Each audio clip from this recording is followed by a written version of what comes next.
என்னதான் நடக்கும், நடக்கட்டுமே. எம்பிமார் ஒரு பக்கம் ரணிலோடு, தலைவர் இன்னொரு பக்கம், அமைச்சராவதற்கு இன்னொருவர். எங்கே செல்லும் இந்த பாதை? தீர்மானங்கள் எடுக்கும் போது கொஞ்சம் தீர்க்கமாக யோசிக்கணும். நாளைக்கு நாங்கள் கூடுறோம், நாளைக்கு எடுக்கிறதா நாளைக்கு எடுக்கிறதா அதை நாங்கள் தீர்மானிப்போம். ஆனால் இந்த தீர்மானங்கள் என்பது சமூக நன்மைக்காக எடுக்கப்படவும்.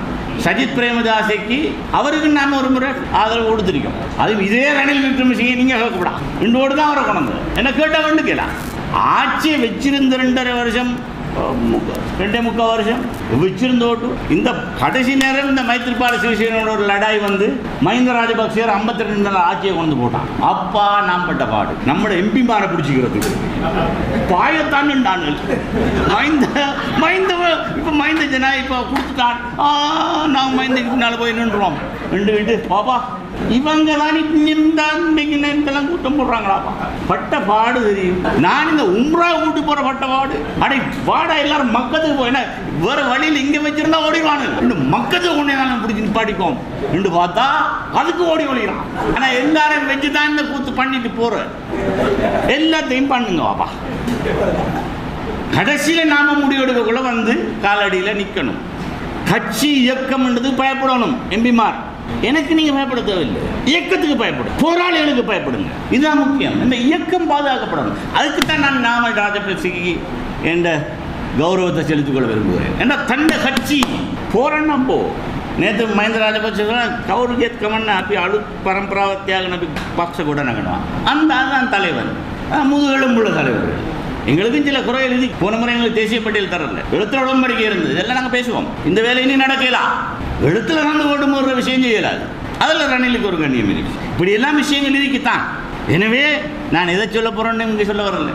இதெல்லாம் ஒரு கண்ணா போட்டு வச்சுட்டு போறதுதான் நோக்கம். ஜனாதிபதி தேர்தல் வந்தாலும் நம்ம ஊருக்கு எல்லாம் நாடினா செப்டம்பர் 22ஆம் தேதி நம்ம நிக்கிற பக்கம் மண்டா ஒரு அமைச்சர் கூட இந்த மண்ணுக்கு வாரத்துக்கு இருக்கு.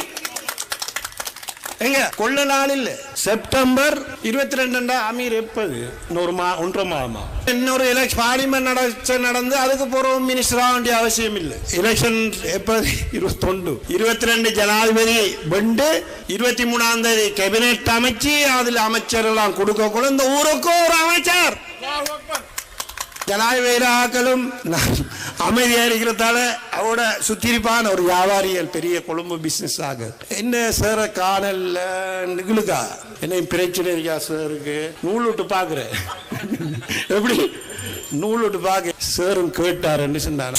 சமூகம் சும்மால 17 லட்சம் வாக்குகள் இந்த நாட்டில் இருந்து கொண்டிருக்கின்றது. ஒரு ஜனாதிபதி 40 லட்சம் வாக்கெடுத்தால் அவர் 50 எடுக்காரோ அதுக்கு குறை எடுத்தாரோ அவர் ஜனாதிபதி ஆகுவார் என்று சொல்லுகின்றார்கள். அப்ப 40 லட்சத்துல 17 லட்சம் என்று சொல்லும் போது கிட்டத்தட்ட 40%. நாங்க ஒரு தீர்மானிக்கும் சக்தியாக இன்று 94ஆம் ஆண்டுக்கு பிறகு அஷ்ரப் தலைவருக்கு பிறகு ஒரு கிங் மேக்கர் கமிட்டியாக இன்று முஸ்லிம் சமூகம் மாறி இருக்கின்றது பெரியோர்களே. இதனால் இன்று கொழும்பு பரபரப்பு. முஸ்லிம் காங்கிரஸ் தலைவருக்கு கோல், முஸ்லிம் காங்கிரஸ் எம்பிமார்களுக்கு கோல். முஸ்லிம் சமூகத்தின் அதிகபட்ச வாக்கு வங்கி கொண்ட கட்சி ஸ்ரீலங்கா முஸ்லிம் காங்கிரஸ். நேற்றைய தினம் கூட ரணில் விக்ரமசிங்கே அவர்கள் எங்களுடைய தலைவர் ரவுப் ஹக்கீம் அவர்களுக்கு தொலைபேசி எடுத்தார். எனக்கு தொடர்ச்சியாக தொலைபேசி ஜனாதிபதி அவர்களிடமிருந்து இந்த சமூகத்தின் பெருமையை கௌரவத்தை இன்று உயர்த்தியிருக்கின்ற பொழுது அந்த கௌரவத்துக்குரிய சன்மானமாக எமது சமூகத்தின் நீண்ட காலமாக இருந்து வருகின்ற பிரச்சனைகளை நாங்கள் தீர்க்க வேண்டும்.